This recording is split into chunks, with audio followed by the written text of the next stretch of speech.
Okay.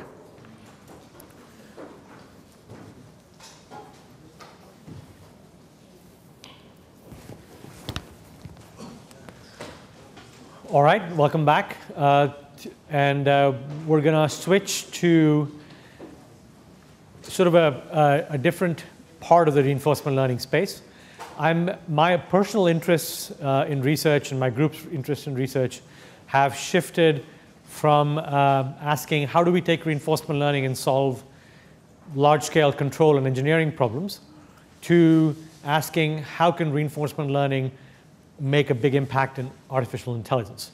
So one of the things that I mentioned at the very beginning in the outline, I said, look, reinforcement learning techniques, and including the techniques we talked about, all start by saying we know what the state space is, we know what the action space is, we know what the reward functions are, and we just want to solve these problems efficiently. So how to address exploration and exploitation efficiently, and temporal credit assignment and generalization.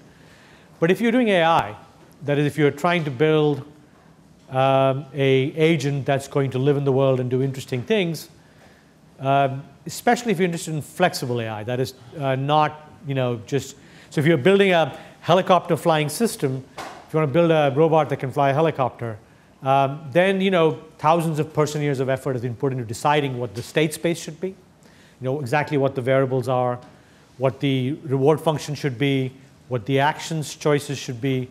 All that's very well defined.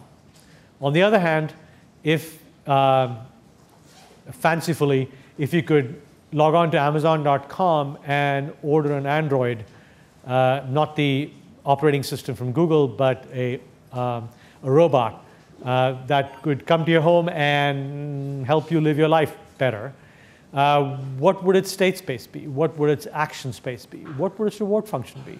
These become the interesting questions. So I'm going to give you 3 one-hour talks, modules, one on each of these topics, which is, what's a good way to think about actions? What's a good way to think about rewards? What's a good, better way to think about states?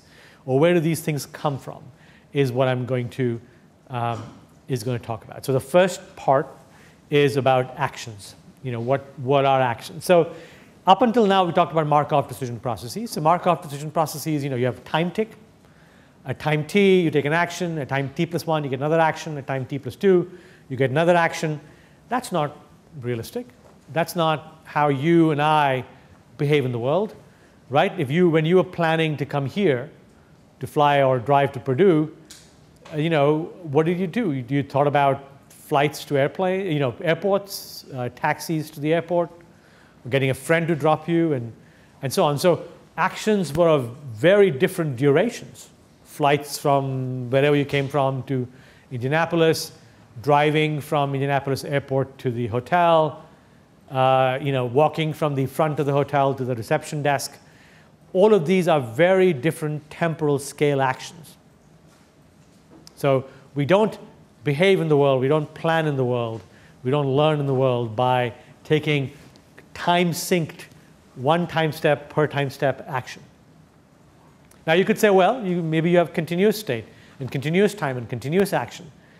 And that's fine. You can think of things that way, but that wouldn't be very useful for planning purposes, right? Because if you had to plan at an infinitesimal small time scale, you could be in trouble.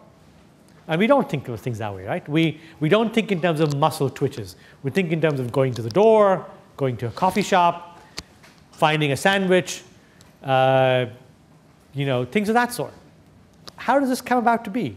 What we'd like is for an agent to be able to automatically figure out what the right granularity for actions is. And of course, there is no single granularity. It's not that we can replace 1 time second with actions that are all 5 minutes long. That doesn't work either, right? Because even within a single action like going to the airport, we can think in smaller granularity and larger granularity. So how do we get to do that? That's the question for this 1 hour. And I'm going to start and really concentrate mostly on a representation, a formalism called options within reinforcement learning that basically is a representation that allows you to capture temporally extended actions in such a way that all the algorithms we talked about, Q-learning, value iteration, TD0, TD lambda, SARSA lambda, delayed Q-learning, pretty much all of these algorithms can then be employed with temporally abstract extended actions. So the starting question is the following. How do we capture temporally extended action in such a way that exactly everything we talked about for single time-step actions carries through? We can define Bellman optimality equations. We can do iterations to compute values. All of that we talked about should continue to hold, except now we'll have actions at many different timescales. That's the question that I'm going to look at and try and answer today, which is what is the right representation for this sort of thing? And then we'll talk a little bit near the end about how you might learn such actions from experience, which is a very different question. I'm basically going to focus on the idea of what representations of knowledge at multiple temporal scales work. And formally, we'll go from what's called Markov decision process, MDP, to what's called a semi-Markov decision process, or semi-MDP. So when we've defined these things, we'll have transitioned from an MDP to a semi-MDP. The difference between an MDP and semi-MDP is just what you would think, given what I've just been saying, which is that actions have variable duration, different durations. Okay, so there's a lot of interest, of course, in this topic of actions and macro actions and qualitative reasoning, you know, and robotics and control engineering. People have thought through these sort of things, and there's a heck of a lot of work that basically has thought about these issues. So it's a long-standing problem, and I want to basically define a formal semantics, meaning and representation for actions like I could go to the library. And there are two types of abstractions, really, that one can talk about. And it's interesting because most people focus on the spatial abstraction, which is I want to be able to abstract space, not just this location, but this room. I want to be able to talk about rooms and buildings and towns and countries and parks. You know, those are abstract states. We're going to focus purely on temporal abstraction and not abstract state at all. And there's a reason to do it this way. One could abstract both state and time, and one, of course, does in general. But to me, state abstraction is part of the generalization problem. Temporal abstraction is a different problem. So I'm going to focus exclusively on temporal abstraction, abstracting time and not abstracting state. So I'm going to stay with the MDP state space. It's the time part, it's the actions part that we're going to extend. So again, the question is, how can we handle stochastic closed loop, temporally extended courses of action? Now, by the way, one simple thing to do would be to just say, you know, I have an action, go north, south, say you're a robot in a, you know, and the robot has actions like go north, south, east, and west for one time step. A simple thing to do would be to say, well, it doesn't go north for one time step, it goes north for 5 time steps. Or go east for 5 time steps. That's not a very interesting way of doing temporal abstraction, right? Because you want closed loop abstraction. That is, you want to think in terms of not just going north for 5 time steps, but going to the door, which is a policy, right? Going to the door means navigating around things. It's like a task. It's like a sub-goal. So we want to think about temporal abstraction in terms of subtasks, or sub-goals, as opposed to just repeating something for a certain amount of time, which would be open loop. In the control literature, that would be called open loop. So thinking of closed loop things. OK, so you've seen this diagram. I won't spend time on it. I think the notation, unfortunately, in these slides is slightly different. So I want to make sure you get the notation here. S is state space, A is the action set available. Instead of T, S, A, S prime, we're going to define the probability of transition from S to S prime on action A as P of A, S, S prime. And R of A, S is the reward in executing action A in S. So just that slight difference in notation. Everything else should be the same. Gamma is a discount factor, discrete time, as before. So the objective in the RL problem, as you all recall, is find Q star, find V star, find pi star. So I won't spend time on that. Let's go directly to what I call options. So options is what I'm going to focus on. So what's an option? And this is the temporally extended notion of action. An option is a triple. It's the initiation set, the set of states in which that action is available, in which that option is available, the policy you follow when executing that option, and a termination probability of that option. So beta is a probability map function that maps states to probability of terminating in that state. So for example, if you had an option of going to the door, of going to that door, it might be available in this room and not available in some other room somewhere else. So it's only locally available. That's the initiation set. What's the policy? It's the policy I would follow to get to the door. By the way, if there is a bag lying on the steps, then I would navigate around it. So it's a closed loop policy. I'm sensing and acting. And the termination, it could be that either I get to the door and terminate, or if there is a blockage somehow, right, I can't get to that door, then I terminate when I realize that, when I reach a blocked state. So that would be an example of how you would make an option. And for now, we're going to think about options as sort of a call and return like semantics, right? When an option starts, is invoked, you follow the policy for that option until it terminates. So you don't interrupt options. For now, we're going to think about things this way. So primitive actions, the actions in an MDP are examples of options, right? They are available in every state. So the action take north for one time step could be available in every state. And it lasts exactly one time step, so it terminates after one time step. And the policy is to literally do the lower level behavior of going north. So in some sense, even regular actions were options, right? Because going north for one time step, we think of it as a primitive action, but of course, it's really muscle twitches or motor servos in a robot. Even moving a piece on a chessboard from one location to another is a sequence of muscle twitches, reaching, grasping, right? So even already, primitive actions were essentially temporal abstractions. We just didn't look inside. We couldn't look inside them.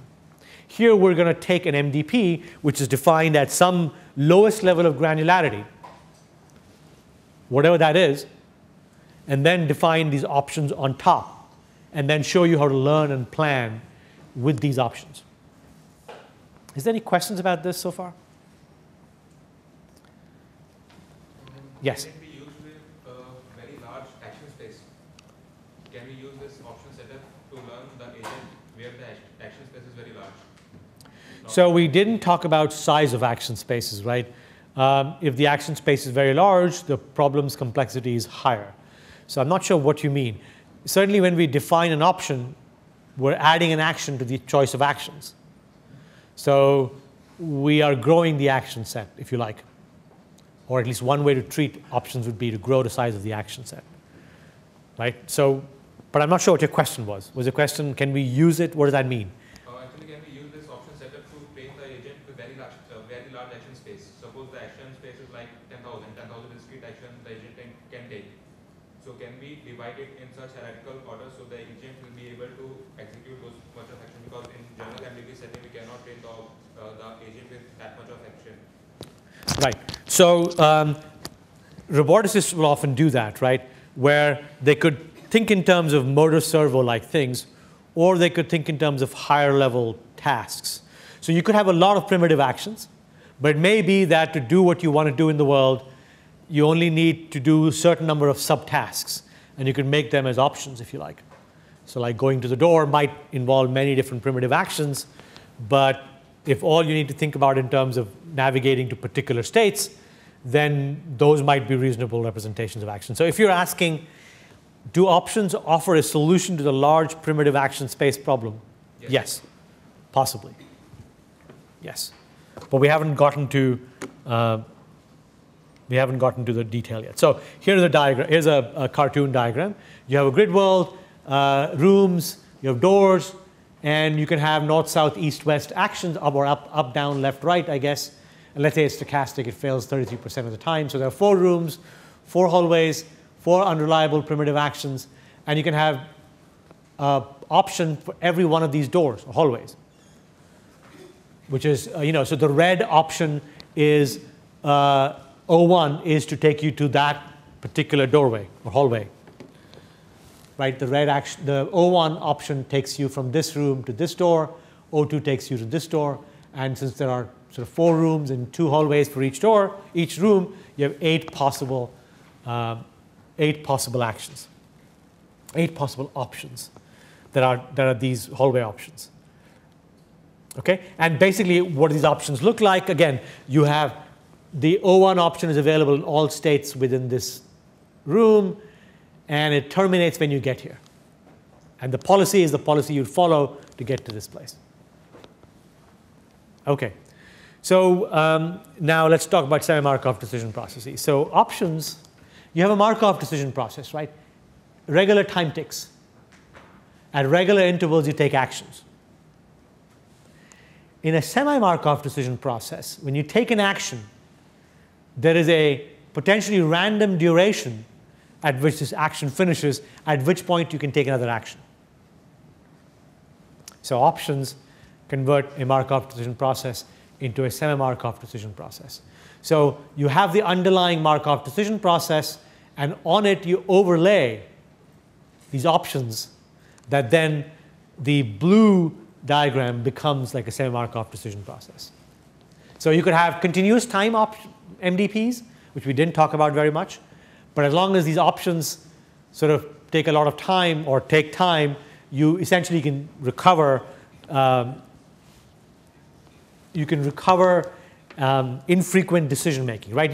The thing is, if you have very primitive actions and you want to behave, you want to plan for something that takes a lot of time, it takes enormous amount of planning effort or learning effort to learn that such behavior.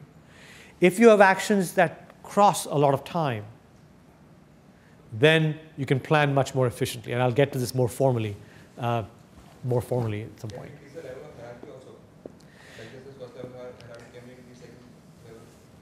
Yeah, you can have here. The way I'm talking so far, options, the underlying policy maps states to actions, but you can do this hierarchically, right? You can have options whose policies map to lower level options, states to lower level options. So you could have options like going to the door, options like going to the car, and then you might have an option of going to the airport, which involves going to the door, going to the car, driving to the airport. Yes? Is it the length of time that is important, or is it the variability? Because Markov and consistent processes have a lot of time between them, but if it's known. Good point.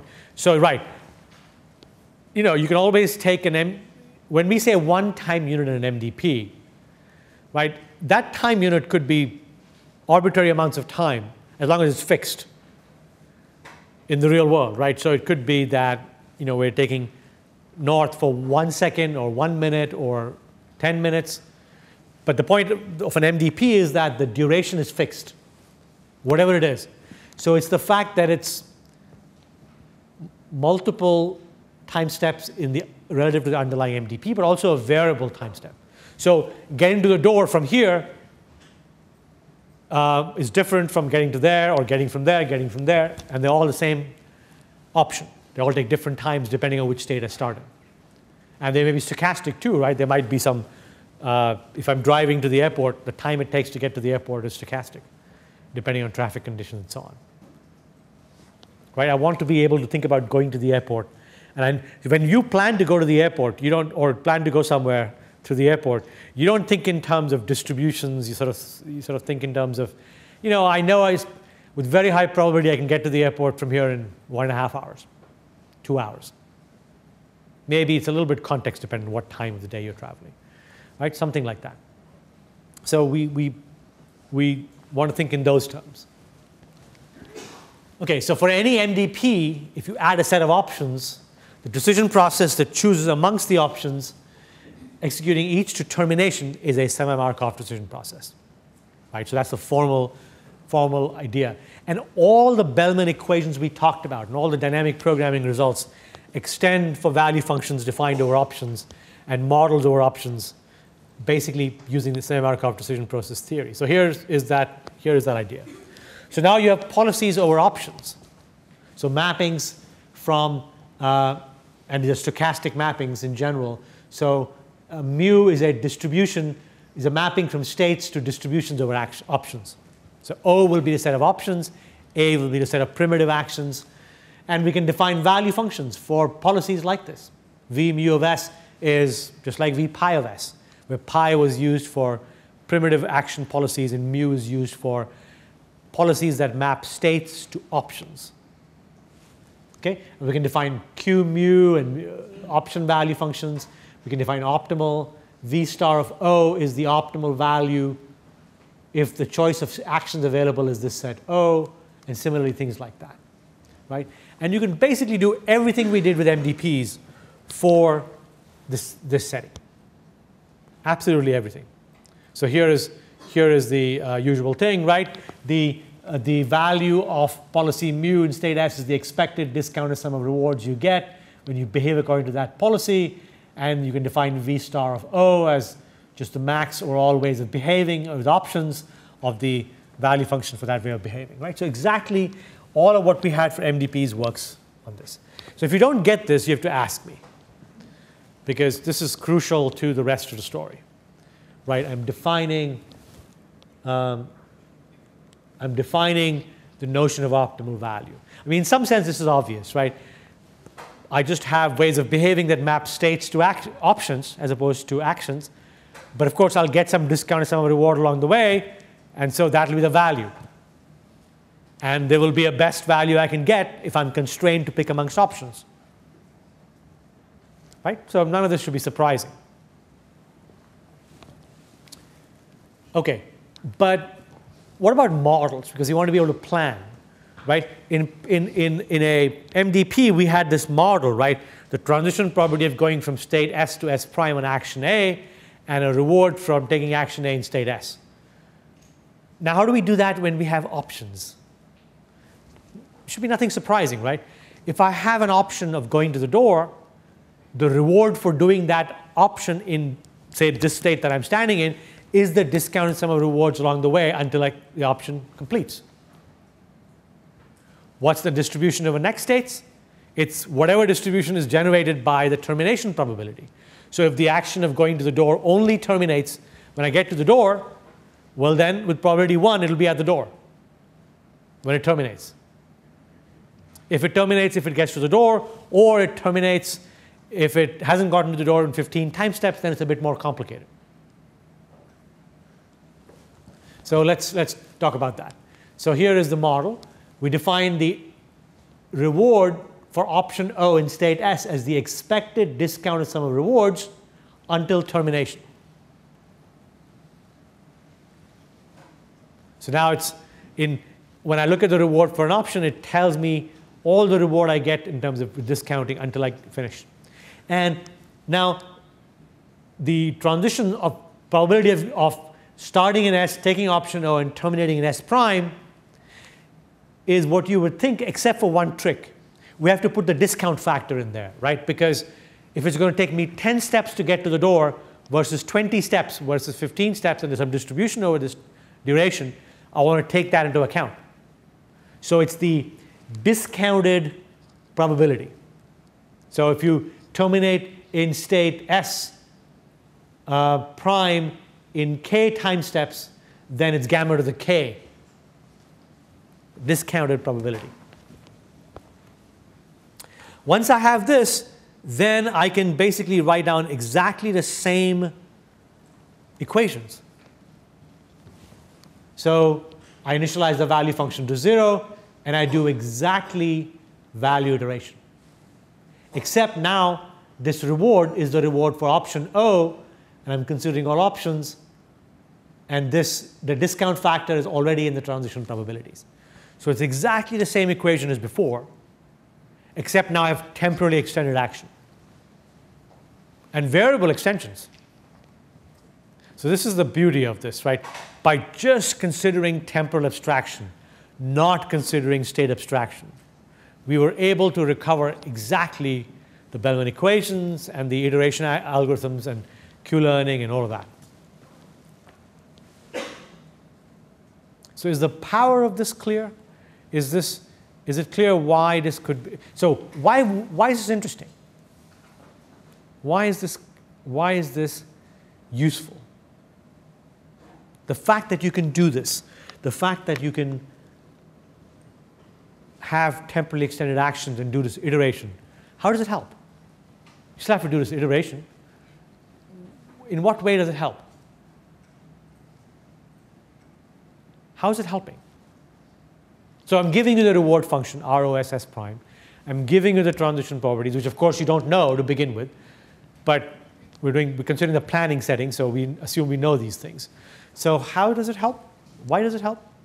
The claim is this is a better thing to do than to do value iteration in the primitive action setting. Why? Anybody have any intuition about it? Let me make it sharper. I claim that this converges faster. Why does it converge faster? Yes? You don't have to spend necessarily as much time exploring these small steps. You can explore large steps. There's no exploration exploitation here. I'm planning. I'm just doing these backups before I act in the world. Sorry? No, I'm updating every single state. I haven't abstracted the state space at all. There's no state abstraction. So why does it help? What determined the rate of convergence of value iteration? Anybody remember? What determines the rate of convergence of value iteration? Who remembers that? How fast does it converge? We showed a result, right, the contraction result, that said that as you do an iteration, the error from the true value function shrinks by a multiplicative factor of gamma, the discount factor. So how does it help? How does this help?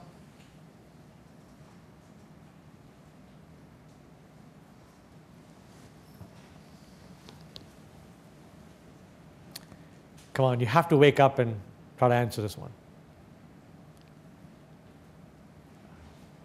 Somebody has to wake up and answer this one.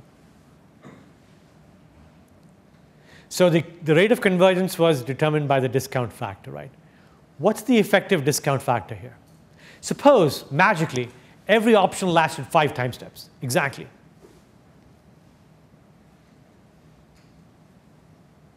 Now finish this thought. If every action lasted 5 time steps, what would be the rate of convergence of this iteration? Right, if the original discount factor is 0.9, the discount factor here is 0.9 to the 5, so not 5 times, but that was roughly the right idea. The discount factor is 0.9 to the power of 5. So you'd be shrinking every iteration to the true value function by a multiplicative factor of 0.9 to the power of 5, which is much faster convergence. So this sounds like a free lunch. Why not just take very long actions? Why not make options that all last 10,000 time steps? Then you'll get gamma to the 10,000. So what's the caveat? What's the issue? So that was a plus. The big plus was it converges much faster because you're effectively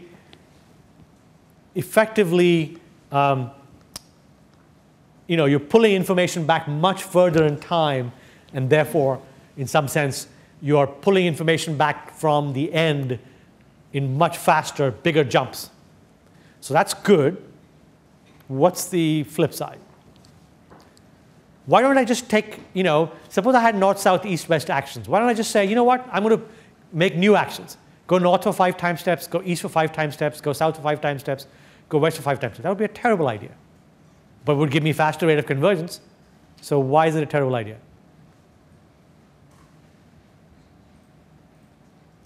Something is different, right? Something is, so there you want to answer. I mean, the actions may fail.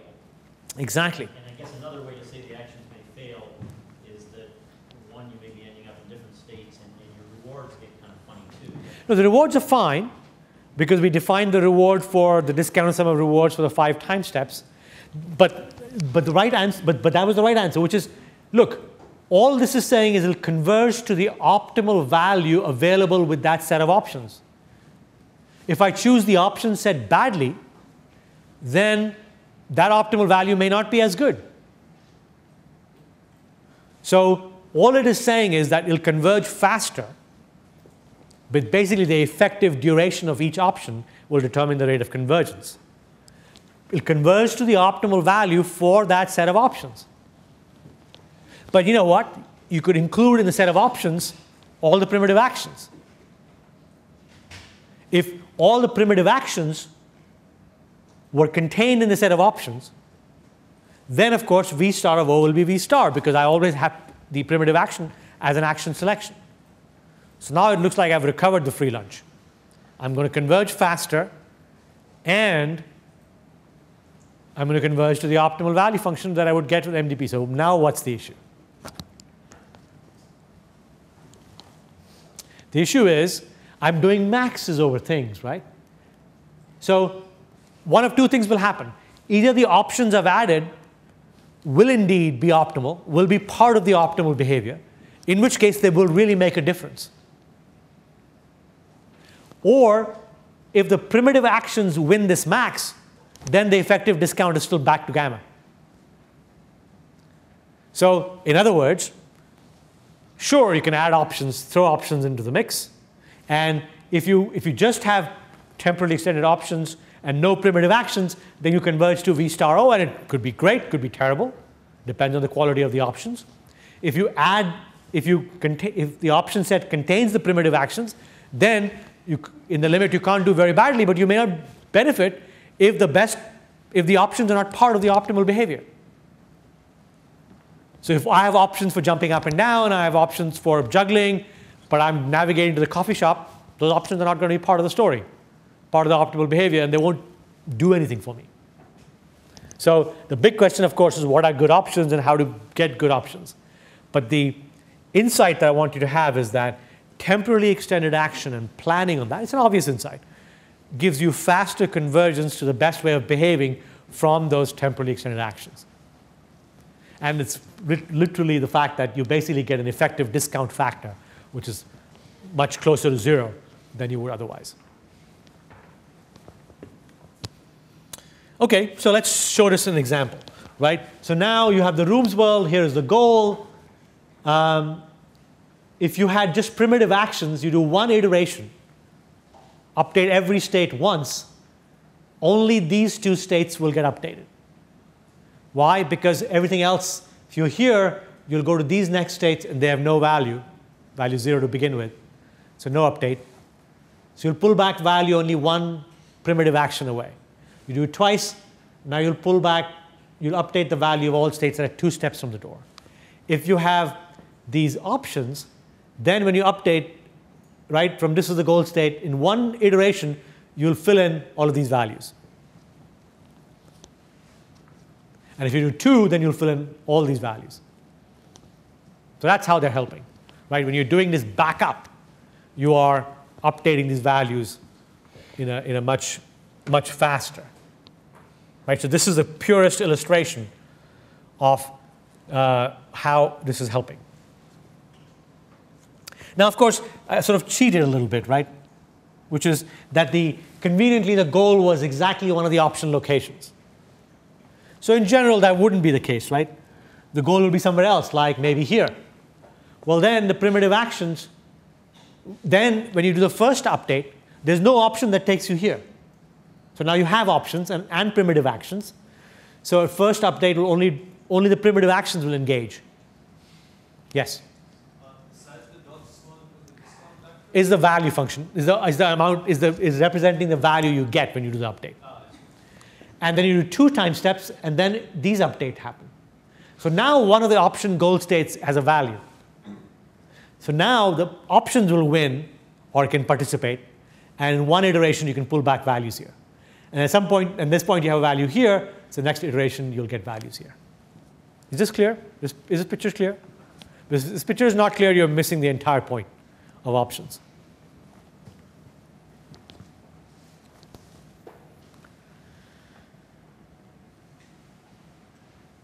OK. All right, let's keep going. Let's keep going. So at the SMDP level, the semi-Markov decision process level, we have value functions and policies over options. At the MDP level, we have to learn how to execute that option, right? So in general, of course, you're not given the option model. We talked about planning, where you're given the option models to begin with. In general, you don't have that, right? You are behaving in the world, and you have to learn options and option models and all that sort of stuff. So that's a more complicated story, and we're about to get there. So let's see.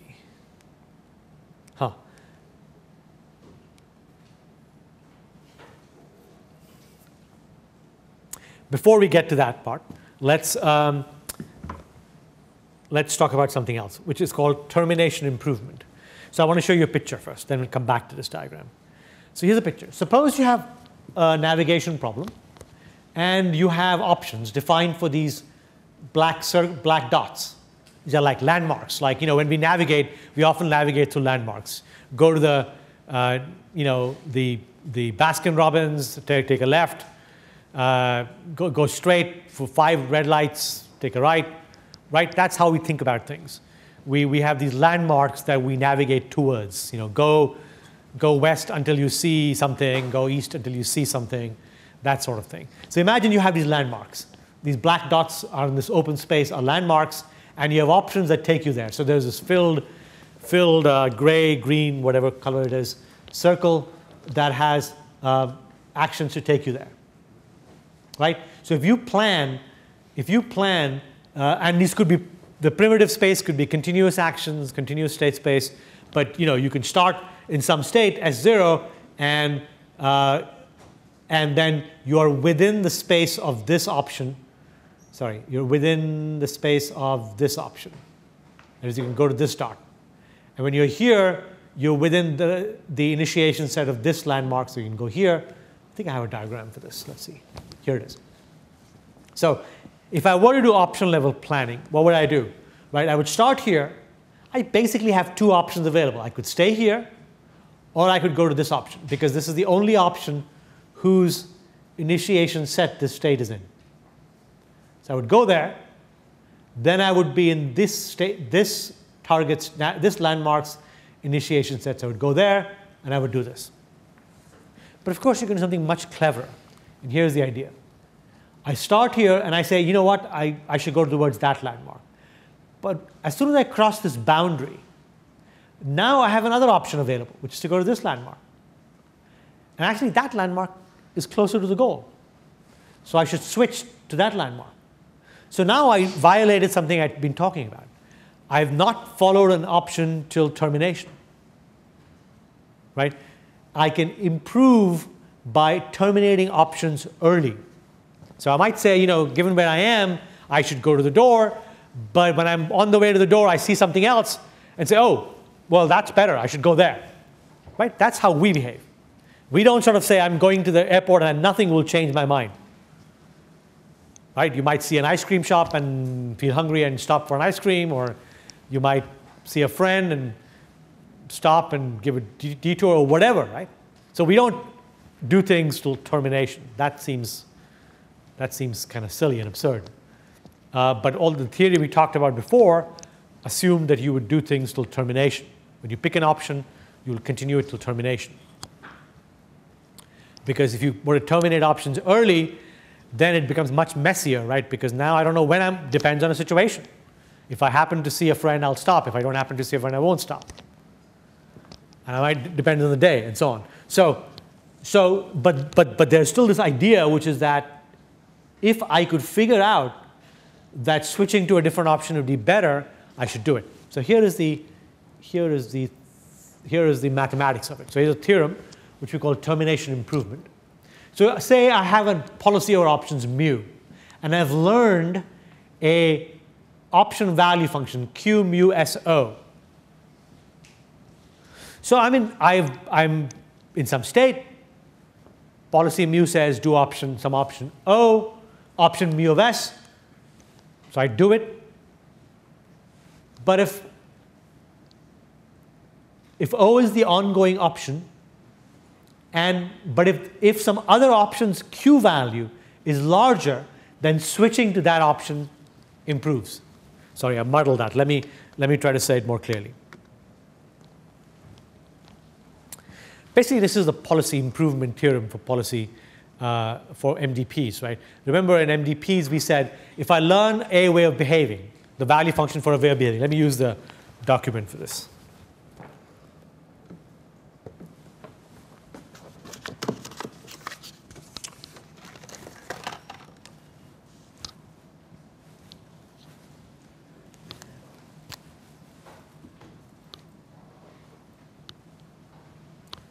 No?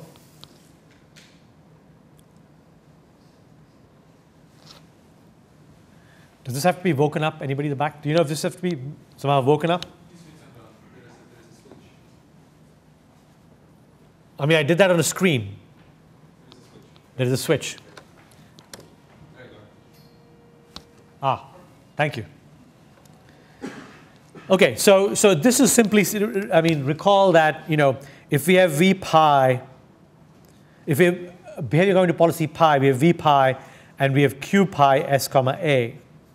That if q pi s comma a is greater than v pi, or equivalently, which is equal to q pi s comma pi of s, then pi prime, which basically sets pi prime s to be equal to a, is a better policy.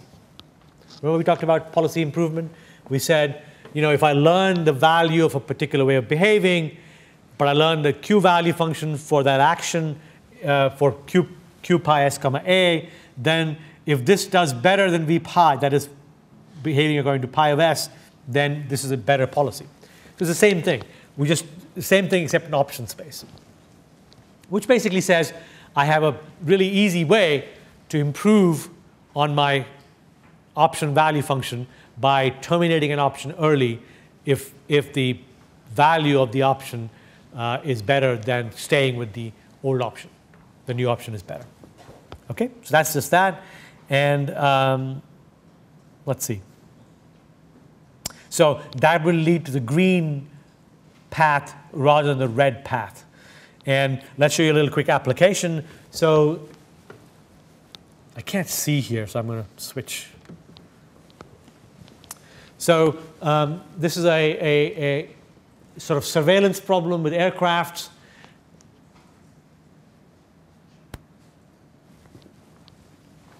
Surveillance problem with aircraft, you know, you have different targets, these yellow circles that you need to surveil. There's some stochasticity. There could be cloudy. If you go there and take a photograph and it's cloudy, you don't get very much. And there's some distribution of weather changes. And when you photograph something, you get a reward for it, different rewards for different locations. And you know, you can do it as an MDP, where the primitive actions, you know, maybe it takes 100 decisions to get to a particular location. But you can have options, which take you to these different locations. And then you still have to learn an interesting problem, which is what should you do? Which option should you follow? Right? So you have to fly and observe. The weather is stochastic. There's limited fuel. And basically, the classical problem becomes intractable very fast because you have many decisions to make, and that makes a long temporal credit assignment problem. And you have options like this. And here is the optimal option value function, right?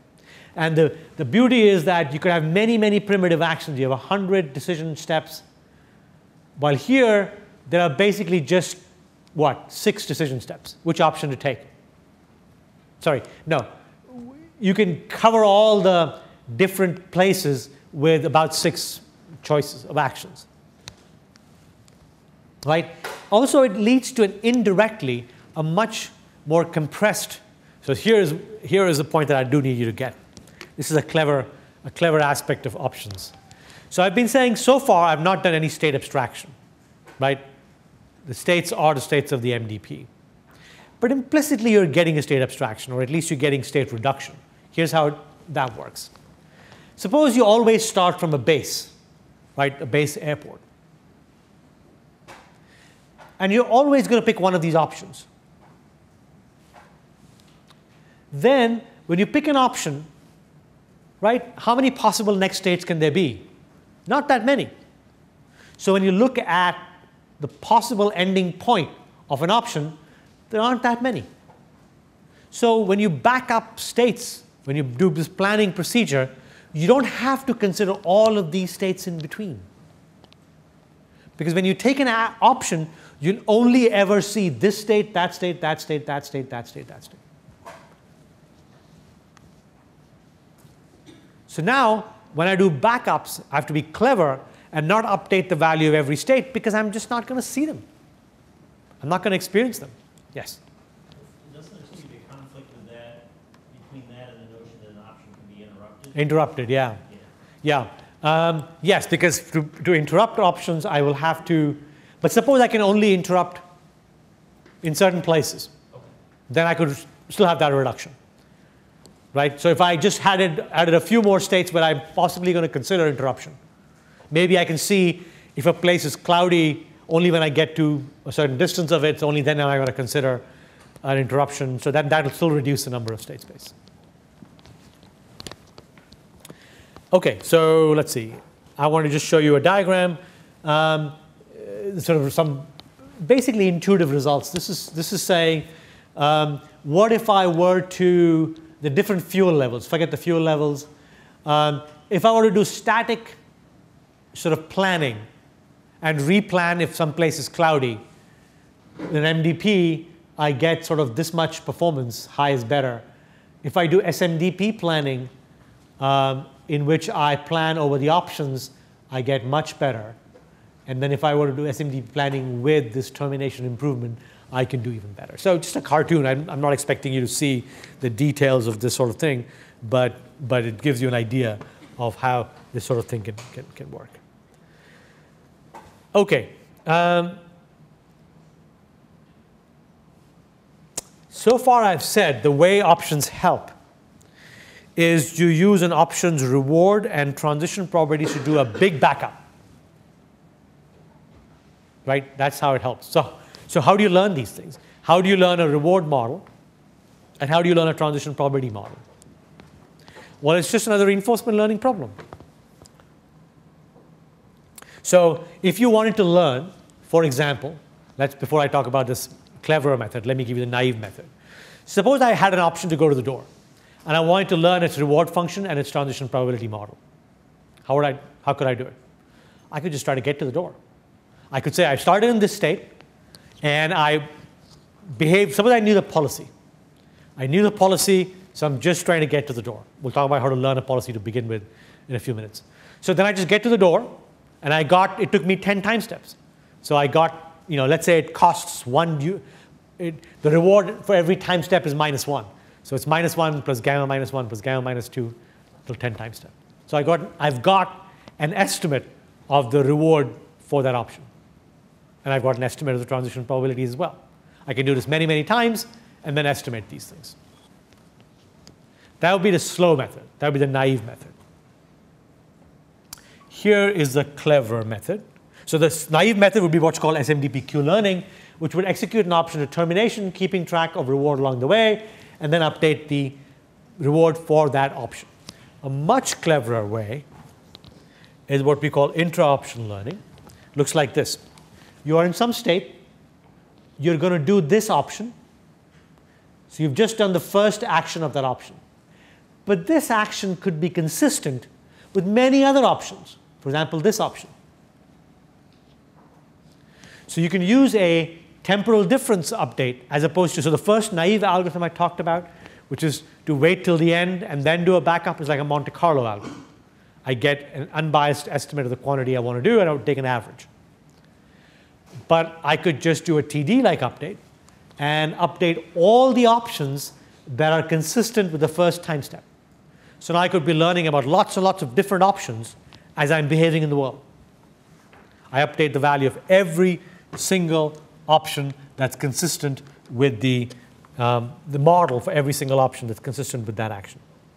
OK, so unsurprisingly, this works much faster. I'm not going to spend way much more time on this. OK, we're almost out of time for this thing. Let me just say a few general things. So my claim is options generalize primitive actions in just the right way.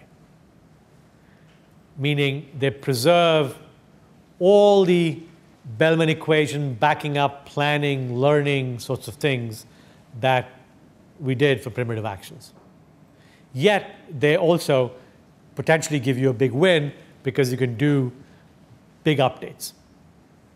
Of course, if you have bad choice of options, they're not going to help. If you have good choice of options, they can help. So it's not something you do get for free. You have to be clever about how to learn about options. So then the question is, what are useful ways of thinking about what options to learn? And that's what I'm going to talk about for the next few minutes. Yes? So when you said in inter-option learning that you update all the possible do you update the models for all the options that are consistent with what you just did? So is that like all the options that are consistent, is that from the set of options that you've chosen? No, you're behaving according to one thing. You might be going to the door, Yeah. but it's also along the way to going to the restroom. It's also along the way to going to this front row of desk chairs to sit. And A lot of options you need to update them? but that's good, right? The same experience is going to be used to update all kinds of options. That's what you want. If I had to behave according to the option to update the options model, then I'd be in real trouble because I can't learn about many things. You want to be able to learn in parallel. You want to be able to learn from that single, simple experience for lots and lots of different ways of behaving. It's expensive though, right? So it's expensive if you are learning about options that are useless. Okay. If you're learning about options that are good and useful, then it's a good thing. But how do you ensure that? Okay, so let's talk about what makes for good options, potentially. So this is where we can leverage all sorts of ideas from AI, right? Sub-goals, sub-tasks, things that are along the way, bottleneck states. So there's a whole industry of papers that people have written on how to find options automatically. And essentially the idea is to somehow break the circularity. The circularity is the options that are useful are the options that are along the optimal behavior. So how do you break that circularity? Well, you do all kinds of simple things like bottleneck states, like to get anywhere from this room, outside this room, I have to go to the door. So that's a useful thing. We get trained, we get taught. We get taught to learn this, then learn that. And as I'm learning how to do a task, I may as well store its optimal behavior as an option now it's available to me. So if you learn how to, developmentally this happens, right? We learn how to balance, we learn how to walk, we learn how to hold things, we learn how to pull things towards us, right? Developmentally, animals and human beings build on things they have learned already. So if you've learned how to do something, that policy, that model for that policy is now available to you as an option. The trouble is actually the opposite, which is we know lots of different ways of doing things. We have too many things we could consider doing. How do we figure out which ones to consider, which ones to not consider? That's the real problem. To me, to some extent, the emphasis on which options to learn is a little bit misplaced, because I think we just have lots and lots of options. The real challenge is which options do we consider when we are planning? Because when you plan to come to this place, you didn't consider whether you should eat lasagna or a sandwich. You didn't consider that option because somehow it's clear that it's not along the way to coming here. It's not relevant to coming here. So how do we do that? How do we figure that out? Right? So far, MDPs have all the stuff that I told you about. Basically said the action set is just given to you, and you have to decide what action set. But that's not the real story, right? The real story is we have too many options and actions. And somehow in planning, we cut it down really fast, really quickly. Which is not to say that we know the optimal policy always to begin with, right? We still have to do some planning. But how do we do that is an interesting question. So lots of work on determining options automatically. But I think, and they all tend to be sub-goals, sub-tasks, bottleneck states, graph theoretic properties. If you have a graph, which is an MDP, what are useful target states that are more likely than not to be along the path to a goal state. That's a graph theoretic question, and you can use graph theoretic properties to determine those sorts of things. That's the kind of work that's been done. And part of the overall story, and I'll finish with this, is the idea of transfer. As I've been saying, the way I think we build up options is we learn things. We learn how to do something that's now an option. So skills, right? I learn how to saw a piece of wood. So now I have an option that tells me how to build on that to learn more sophisticated things in carpentry. I learn how to boil an egg. Now I can do more sophisticated things with that.